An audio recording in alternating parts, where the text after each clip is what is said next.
નમસ્કાર દોસ્તો, શિયાળાની સવારે અત્યારે બહુ બધી વરાળ નીકળી રહી છે તમારી સામે અને તમે જોઈ રહ્યા છો પ્રમાણે આ દોસ્તો કોઈક ગરમ ગરમ કપડાં કાઢીને આ જગ્યાએ મૂકી રહ્યા છે. તો આ શું ચાલી રહ્યું છે આપણે એમની સાથે વાત કરશું. અહીંયા તમને અલગ અલગ ટાંકા પણ દેખાય છે આ જગ્યાએ અને આ અહીંયા કલરની બાલદીઓ દેખાય છે. તો જોઈને એવું લાગે છે કે અહીંયા કંઈક રંગ કરવાનું કામ ચાલી રહ્યું છે. તો આપણે એમને જ પૂછીએ, શું નામ છે આપનું? ખત્રીભાઈ. ખત્રી રજબલી સિદ્દીક. ઓકે, તો આ અત્યારે અહીંયા શું પ્રક્રિયા થઈ રહી છે? અત્યારે ભૂસું નાખ્યું આમાં? અત્યારે ભૂસો નથી, આ ધાવડીના ફૂલ છે. અને ધાવડીના ફૂલ કહેવાય. ધાવડીના ફૂલ. ધાવડી એટલે શું? કોઈ છોડ હોય, ઝાડ હોય? વનસ્પતિ છે. એક વનસ્પતિ હોય, પણ છોડ હોય, ઝાડ હોય, ક્યાંથી મળે? રાજસ્થાનથી આવે. છેક રાજસ્થાનથી આવે. કચ્છમાં નથી ઉગતું? કચ્છમાં નથી ઉગતું. બરાબર. તો આ ધાવડીના ફૂલ છે, એ ફૂલનું શું કામ છે? એ ફૂલનું કામ એ છે કે આનામાં વ્હાઈટ કાઢવાનું હોય ને, આ બધું કામ થઈ જશે. કેમ નેચરલ છે, કેમિકલથી વસ્તુ નથી. આ જે રંગકામ થાય છે એમાં કોઈ કેમિકલ નથી વાપરવામાં આવતા. આ નેચરલ છે. નેચરલ છે. ધાવડીના ફૂલ છે, પછી હરડે પાવડર હોય. બરાબર. તો કઈ વસ્તુ વાપરો છો કયા રંગ માટે? સ્ટાર્ટિંગમાં પહેલા એમ સફેદ કપડું આવે. સૌથી પહેલા સફેદ કપડું હોય. સફેદ કપડાને કટિંગ કરીને એને ધોવાના. એકવાર કટિંગ કરીને ધોવા પડે. બરાબર. પછી એમ સમજાય કે આને આવી રીતે ગરમ પાણીમાં ઉકાળવાના. બધા કપડાને ગરમ પાણીમાં ઉકાળવાના. સફેદ કપડાને પાણો નીકળી જાય, એટલે જે કે અંદર હોય નીકળી જાય. પછી એને હરડે પાવડર થાય. સૌથી પહેલા હરડે પાવડર લગાવો. એ હરડે પાવડર ક્યાંથી આવે? હરડે પાવડર રાજસ્થાનથી આવે. એ પણ રાજસ્થાનથી આવે. બરાબર. પછી તેના પાછળ એમ છે પ્રિન્ટ થાય. પ્રિન્ટની અંદર ચૂનો, કલી ચૂનો, ગુંદ અને પાણી, એ ત્રણ વસ્તુથી એમ સમજો એનું પેલો. ચૂનો અને કલી ચૂનો બે અલગ વસ્તુ છે કે એક જ વસ્તુ છે? એક જ વસ્તુ છે. બરાબર. પણ ચૂનો અને ગુંદ એ બે મિક્સ કરવાથી એને સફેદ કાઢવાની ડિઝાઇન એના દ્વારા નીકળે. પછી એના એટલે એ જે તમે ચૂનો ને લગાવો એનાથી એના ઉપર કેવો કલર આવે? કલર ના આવે, ખાલી પ્રિન્ટ થઈ જાય. બરાબર. બરાબર. એના માટે બ્લેક કલર કરવા માટે લોખંડનો કાટનો ઉપયોગ કરીએ. લોખંડના કાટનો ઉપયોગ કરો. એટલે એકવાર કડી ચૂનો લાગે એ પછી એને લોખંડના પાણીમાં નાખો. કાટના પાણીથી એને વળી પ્રિન્ટ કરવાની. પાછી પ્રિન્ટ કરવાની કે પાણીમાં નાખવાની? પાણીની પ્રિન્ટ કરવાની. બરાબર. એના પાછળ પછી એના માથે કચીકાનો લોટ. કચીકાનો લોટ. કચીકાનો લોટ થી એને બધું એમ સમજો ને કે એના માથે બધો પોથવો પડે. એના ઉપર આખો પસરાવવો પડે. એને શું કચીકામાં છે ખટાશનો ભાગ છે અને ખટાશના ભાગથી લાલ કલર થાય. લાલ, બ્લેક. બરાબર. લાલ કે બ્લેક કલર કચીકાને કારણે આવે. બરાબર. એટલે પ્રિન્ટિંગ કર્યા પછી એના ઉપર એ લગાવવામાં આવે. બરાબર. પછી શું કરવામાં આવે? પછી વળી એને એમ સમજો ધોલાઈ કરવામાં આવે, વોશ કરવામાં આવે. પછી આવી રીતના ફરી વોશ કરવું પડે. ગરમ પાણીમાં કે ઠંડા પાણીમાં? ઠંડા પાણીમાં વોશ કરવામાં આવે. છે એના અંદર. બરાબર. એટલે એમ સમજો નીચોડીને સુકાઈ મૂકે પછી આ કલર કામ થાય. બરાબર. હવે એ જે નીચોડીને તમે સુકાવો એટલે એમાં કાળો કે રાતા જેવો કલર આવે? એની ડિઝાઇન હોય એમાં કલર. રંગવા પાછળ બધો કલર આવે. રંગવા પાછળ બધો કલર આવે. રંગવા પાછળ આ રંગની છેલ્લી પ્રક્રિયા છે. આ રંગની છેલ્લી પ્રક્રિયા છે. તો કયા કયા રંગ તમે આમાં નાખી શકો છો? એનામાં એમ સમજો લાલ થાય, બ્લુ થાય, કાળો થાય. લાલ, બ્લુ, કાળો અને ગ્રીન પણ થાય. તો આ બધા કલર માટે પીળો, આ બધા કલર માટે કઈ કઈ વસ્તુઓ વપરાય?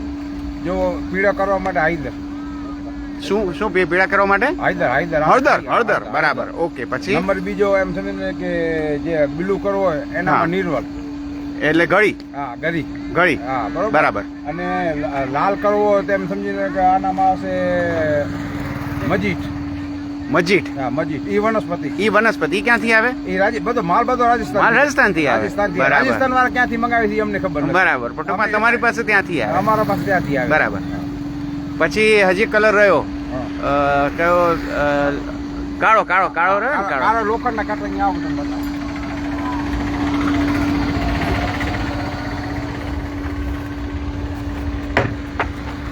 તો આ કાળો કલર કરવા માટે જે વપરાય છે એ આયર્ન એટલે કે લોખંડ. આને શું આનો કાટ ઉખેડવા માટે અંદર નાખે? આના કાટ રાખવા માટે છે.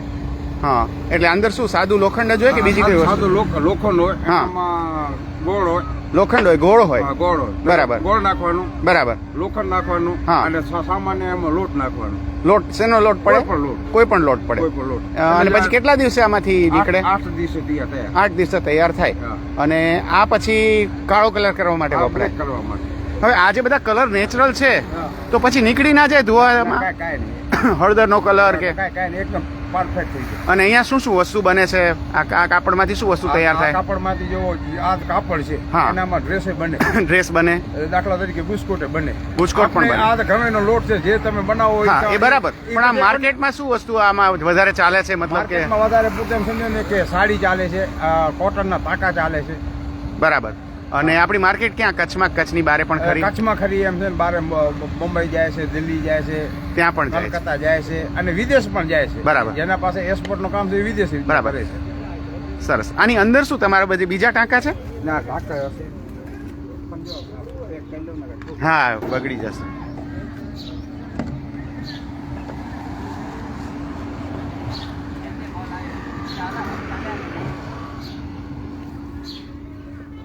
તો દોસ્તો આ જગ્યા છે જ્યાં અલગ અલગ ટાંકા છે પ્રોસેસ કરવા માટે.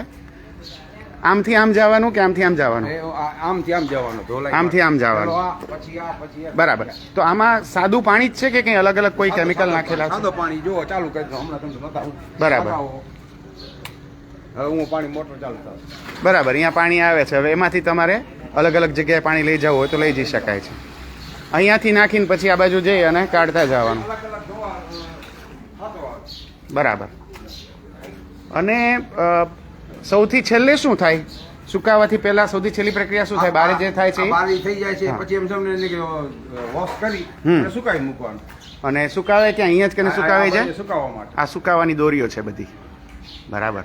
બહુ સરસ.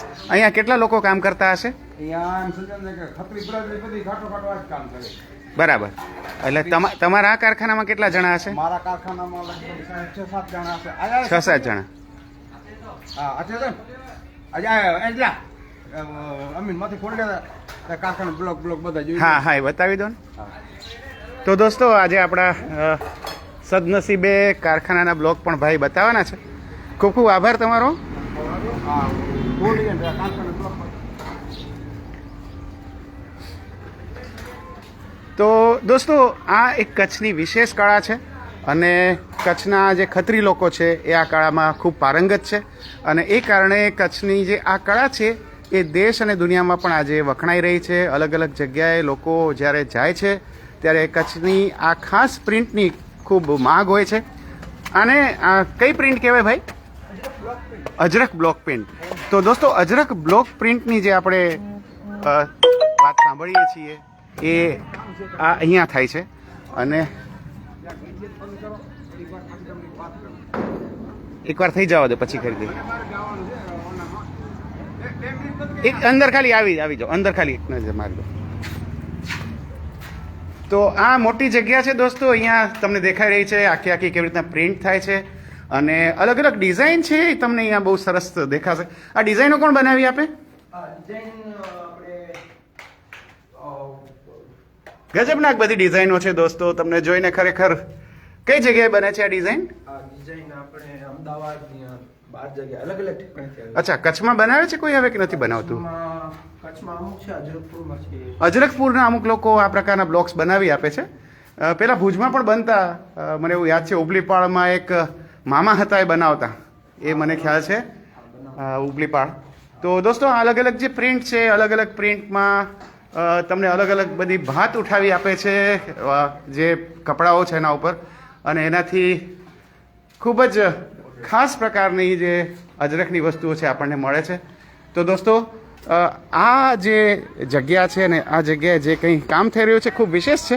તો આ વિડીયોને વધુમાં વધુ શેર કરજો અને ખાસ તો કચ્છ આવતા ટુરિસ્ટોને એ જણાવજો કે કચ્છમાં આ કળા કેવી રીતના ખીલી છે અને કેવી રીતના એ લોકો કામ કરે છે એ પણ જોવા જેવું છે.